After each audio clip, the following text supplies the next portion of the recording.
वर्षा गरीब घर की लड़की थी जिसकी शादी विपुल से हुई थी। दहेज ना लाने के कारण उसकी सास हमेशा उसको कोसती रहती थी। सुबह सुबह किचन में शोर मचा रखा है। सुबह सोने भी नहीं देती। पूरा घर सर पे उठा रखा है। जब से आई है जीना हराम कर रखा है।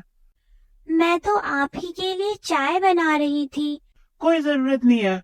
खाली हाथ घर आ गई, अब शांति से सोने भी मत दे। सुन, दिन में मेरी सहेलियां आएंगी, कुछ बना देना उनके लिए। जी जरूर। दिन में प्रभा की सहेलियां घर आती हैं। अरे अरे, आओ। बहुत बहुत स्वागत तुम सबका। कितने दिनों बाद आई हो। अरे क्या बताऊं, मैं बहू लाई ये सोच के कि घर का काम करेगी। महारानी का काम भी मुझे ही करना पड़ता है। अरे मेरी पड़ोसन के बच्चे तो पूरा दिन इतना तेज गाना चलाते हैं, जीना ही मुश्किल हो जाता है। मेरी बहू का तो हाल ही मत पूछो। कपड़े धोने को कहो तो कहती है कमर दर्द हो रहा है। झाड़ू लगाने को बोलो तो कचरा वैसे ही छोड़ देती है।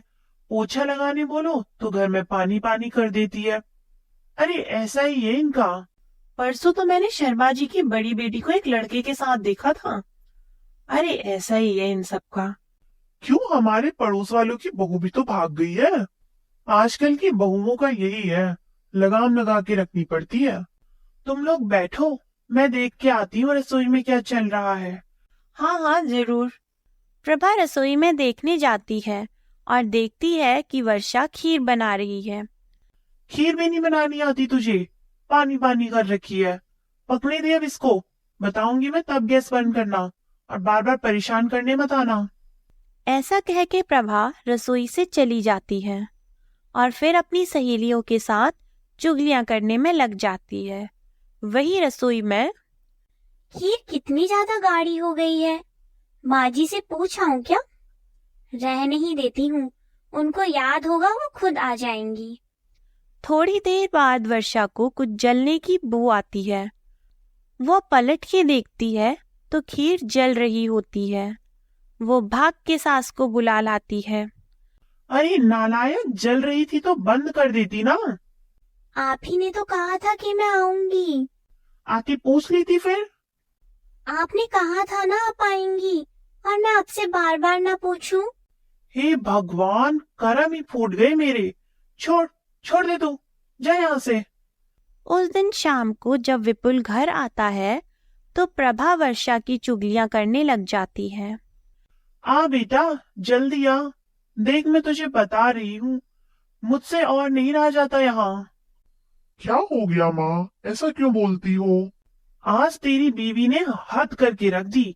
पहले तो मुझसे झाड़ू लगवाया, कपड़े धुलवाए, और ऊपर से मेरी सहेलियों के सामने मेरी बेइज्जती भी करी। मैंने तो इसकी कितनी तारीफ की थी, इसने मेरी नाक कटवा के रख दी। खीर बनाने बोला था महारानी को, वह भी जला दी। अब बता क्या करूं मैं। तुम शांत हो जाओ माँ, मैं बात करता हूँ वर्षा से। आगे से ऐसा कुछ नहीं होगा।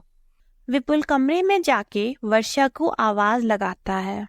देखिए, माँ ने जो कुछ भी कहा। जानता हूँ सच नहीं है, तुम ज्यादा मत सोचो। मैं तुमको ये बता रहा था, कल तुम्हारे माँ पापा आ रहे हैं, तो तैयारी करके रखना। हाँ जी। परेशान मत हो, माँ कुछ तमाशा नहीं करेंगी, मैं घर पर ही हूँ। अगले दिन वर्षा के पिताजी घर आते हैं। नमस्ते प्रभा जी। पापा आइए ना, बैठिए। हाँ हाँ बैठिए, मुफ्त में कुछ समोसे कचौड़ी खा जाइए। माँ। नहीं नहीं बेटा, बैठने नहीं, वो बस वर्षा के लिए थोड़ा सामान लाया था।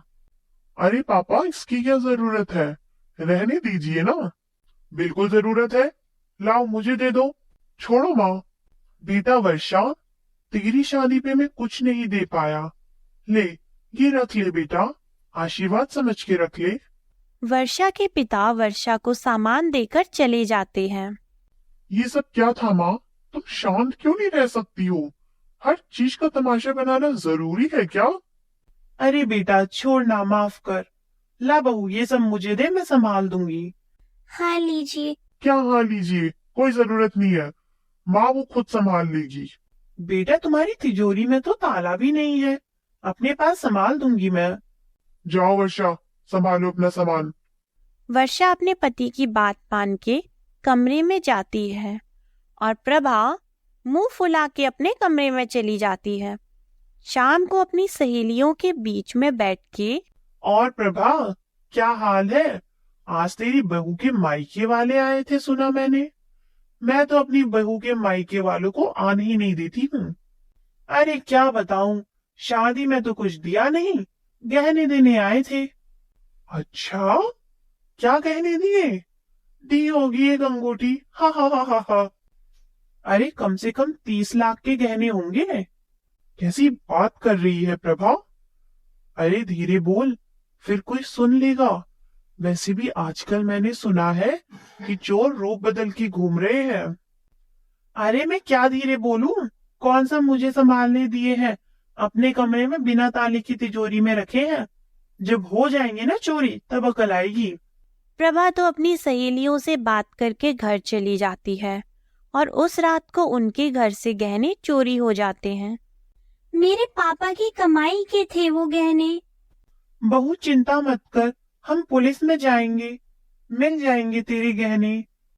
मैंने तुझसे पहले ही कहा था प्रभा, धीरे बोल, मत बात कर गहनों के बारे में। पर तू सुनती कहाँ है हमारी। हर बात बाहर जाकर बताने की क्या आदत है माँ तुम्हारी। आज तुम्हारी वजह से हमारा कितना नुकसान हो गया। सबकी बातें सुनकर प्रभा को बहुत बुरा लग रहा था और कहीं ना कहीं उसे अपनी करनी पर शर्मिंदगी भी थी।